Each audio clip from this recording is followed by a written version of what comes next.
Single We have to dad go. took a risk Now. for his child. I know. Stay Love close. rewrote his Scared. fate. Hold my hand. The world go. stopped turning the day Marcus Wow, Wilson found his butterflies! 5-year-old They're daughter beautiful, Lily aren't they? unconscious Just on like her you. bedroom floor, Yay. her tiny chest barely moving. What happened in the next 72 hours would challenge everything he thought he knew about love, sacrifice, and second chances. If this story touches your heart, please consider hitting that like button and subscribing to our channel for more powerful real-life journeys that remind us of our shared humanity. Your support helps us continue sharing stories that matter. Marcus had never planned on being a single father. At 32, his life had once seemed perfectly mapped out: successful architectural career in Boston, marriage to his college sweetheart Diane, and eventually, a house full of laughter and children. But life rarely follows blueprints. When Diane walked out just 3 months after Lily was born, claiming she wasn't cut out for motherhood, Marcus's carefully designed life collapsed like a house of cards. For 5 years, he'd somehow managed. He'd scaled back his work hours, learned to braid hair and bake birthday cakes, memorized the names of princess dolls, and mastered the art of chasing away monsters under the bed. His mother helped when she could, but her advancing arthritis made regular childcare impossible. His friends with children had their own chaos to manage. Marcus's world had narrowed to 2 points of focus: his daughter and his work, precisely in that order. The architecture firm where Marcus worked had been understanding at first. They'd allowed flexible hours and even remote work when Lily was sick. But as months stretched into years, patience thinned. The day before Lily collapsed, his boss had delivered an ultimatum: commit to the Tokyo project, a career-defining opportunity that would require 6 months abroad, or clear out his desk. "I can't leave my daughter for 6 months, Marcus had insisted, knowing the words might end his career. "Then I can't keep your position," his boss had replied, not unkindly. "You're brilliant, Marcus, but we need someone who can commit fully." That night, Marcus had sat at his kitchen table long after Lily went to bed, staring at his laptop screen as he searched for new job opportunities, anything that might accommodate a single father's schedule. The prospects were bleak. The irony wasn't lost on him: he designed spaces for others to thrive in, yet couldn't seem to construct a sustainable life for his own family.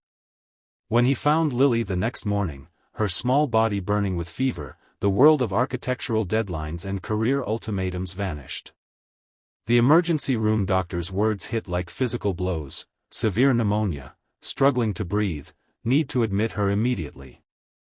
Hours blurred into days as Marcus kept vigil beside Lily's hospital bed. Her condition worsened despite aggressive treatment, her little body fighting an infection that seemed determined to win. When the specialist mentioned the need for a particular treatment not covered by their insurance, an experimental therapy with promising results, Marcus didn't hesitate. "Do it," he told the doctor, even as his mind calculated the catastrophic financial consequences. Their modest savings, the college fund he'd been carefully building, perhaps even selling their small house, all would be sacrificed. None of it mattered if Lily didn't survive. On the third night, as Lily slept fitfully connected to monitors and 4 lines, Marcus stepped into the hospital corridor to call his mother. He needed to hear her voice, to draw strength from her unwavering belief that things would somehow work out. As he paced the hallway, exhaustion and worry etched into every line of his face, he collided with a woman carrying 2 cups of coffee. "I'm so sorry," he mumbled, watching helplessly as coffee splashed across the institutional gray floor. "No harm done," the woman replied, her voice warm despite the late hour and the ruined beverages. "These were terrible anyway. The cafeteria coffee should be classified as a biological weapon." Something about her gentle humor in this sterile place of fear broke through Marcus's carefully maintained composure. To his horror, he felt tears welling in his eyes. The woman, Dr. Elena Sharma according to her ID badge, didn't look away from his moment of vulnerability. "Rough night?" she asked simply. "Rough year," Marcus answered, then found himself telling this stranger about Lily, about the experimental treatment that might save her but would certainly bankrupt them, about the job he'd likely already lost. Elena listened without interruption, her dark eyes thoughtful. When he finally fell silent, she said, "I'd like to check on your daughter, if that's okay. Pediatric pulmonology is my specialty." That night marked the beginning of a transformation in Marcus and Lily's lives. Dr. Elena Sharma wasn't officially assigned to Lily's case, but she began stopping by regularly. She explained medical jargon in terms Marcus could understand, brought real coffee from the shop across the street, and most importantly, made Lily smile with her collection of terrible jokes. "Why don't scientists trust atoms?" she asked Lily one afternoon. "Why?" Lily whispered, her voice still weak. "Because they make up everything." Elena delivered the punchline with such exaggerated enthusiasm that Lily's giggle, though soft, was the most beautiful sound Marcus had heard in days. When Lily began responding to the treatment, showing small but steady improvements, Marcus felt hope returning. He tried not to notice how his heart rate increased whenever Elena entered the room, how he found himself sharing stories about his life that he'd never told anyone else, how Lily's eyes lit up whenever Dr. Elena appeared. On the day Lily was finally discharged, Marcus faced the reality he'd been avoiding. His phone contained 3 messages from his now former boss expressing regret but confirming his termination. Their health insurance would end with the month. The hospital bills already totaled more than his savings.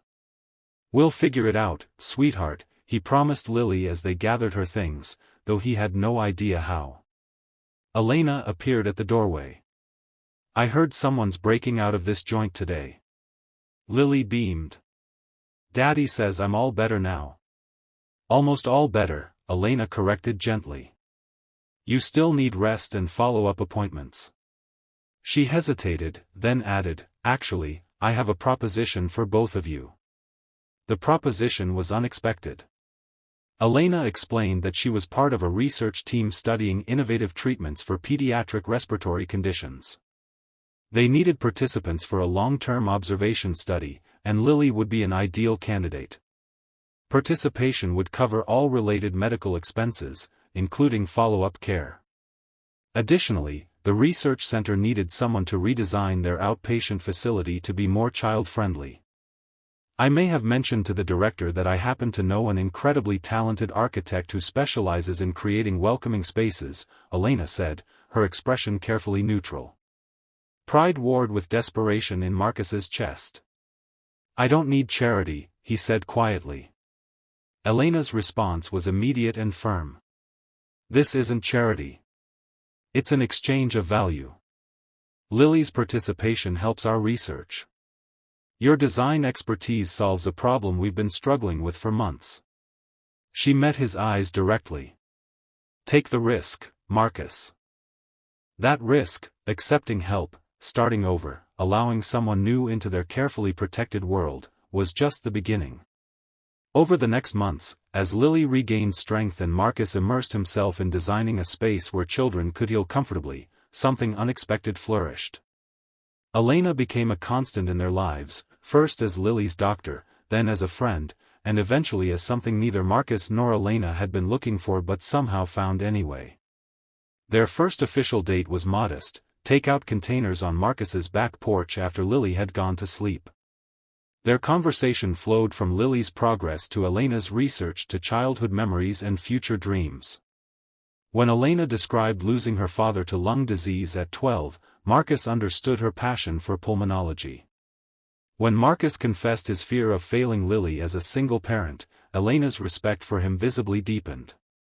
"You know what I see when I look at you too?" Elena asked. "I see a father who would move mountains for his daughter." "That's not failure, Marcus. That's the definition of success." As months became a year, Lily blossomed. The experimental treatment had worked better than anyone predicted. Her follow-up visits became less frequent, though her attachment to Dr. Elena only grew stronger.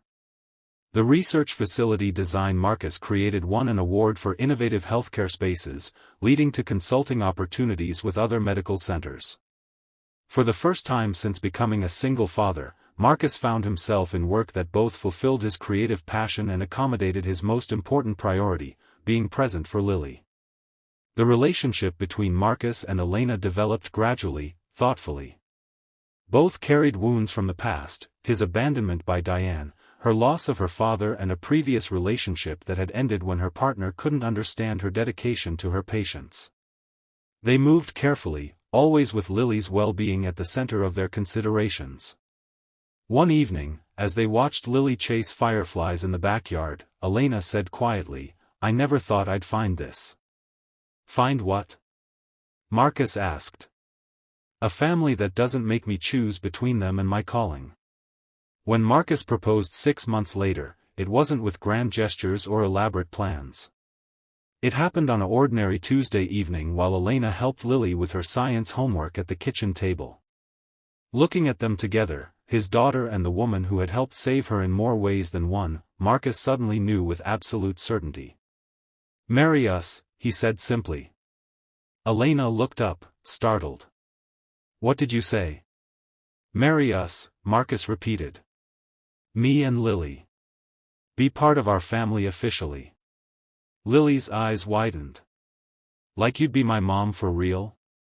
Elena's composure, the same steady presence that had guided them through hospital corridors and medical uncertainties, cracked completely. Tears spilled down her cheeks as she nodded, unable to speak. Later, after Lily had gone to bed buzzing with excitement about being a flower girl at our wedding, Elena and Marcus sat close on the porch swing. "You know, most people would have done the traditional thing, private romantic dinner, ring and champagne, down on one knee," Elena teased. Marcus smiled. "We've never been most people. Our story started in a hospital hallway with spilled coffee. It seemed right to continue being us." "I wouldn't have it any other way," Elena said, resting her head against his shoulder. Their wedding was small but joyful. Lily, radiant with health and happiness, scattered rose petals with such enthusiasm that several guests found flowers in their shoes for days afterward. Marcus's mother, moving more slowly but beaming with approval, wrapped Elena in a long embrace and whispered, "Thank you for bringing my son back to life." Elena's colleagues from the hospital formed an impromptu medical team at the reception, swapping their usual scrubs for formal wear but maintaining their habit of responding instantly when Lily demanded, emergency, piggyback rides across the dance floor. Life wasn't perfect. Elena still worked long hours. Marcus still worried about Lily.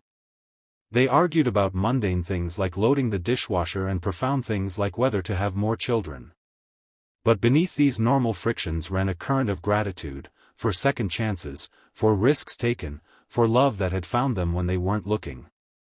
2 years to the day after Lily's hospitalization, they returned to that same hospital, not as patient and desperate father, but to unveil the new pediatric pulmonology wing that Marcus had designed and Elena would help lead. Lily, now 8 and confidently introducing herself as a medical research pioneer, cut the ribbon with oversized ceremonial scissors. That evening, as they walked hand in hand through the new facility after the crowds had gone, Elena pointed out a small plaque beside the entrance. Marcus read the inscription aloud. "Dedicated to the children who inspire us to take risks, and to the love that rewrites our fate when we do." "Did you do this?" he asked, touched by the connection to their personal journey. Elena shook her head. The hospital board chose the wording. But maybe some stories are universal. Maybe we all need to be reminded that our greatest risks can lead to our greatest rewards. As they stood there, a young mother rushed through the doors cradling a wheezing child, fear written across her face, the same fear Marcus had known. They watched as the medical team responded with calm efficiency, leading the family to treatment. "They'll be okay," Lily said with the simple confidence of a child who had been through darkness and emerged into light. Marcus pulled his daughter and his wife close. "Yes," he agreed, "I believe they will." If this story touched your heart, please take a moment to like this video and subscribe to our channel. Your support helps us continue sharing stories of hope, courage, and unexpected love. Remember, sometimes our greatest challenges lead us exactly where we need to be, even if we couldn't see the path forward at first. Thank you for watching, and we'll see you in the next video, ****.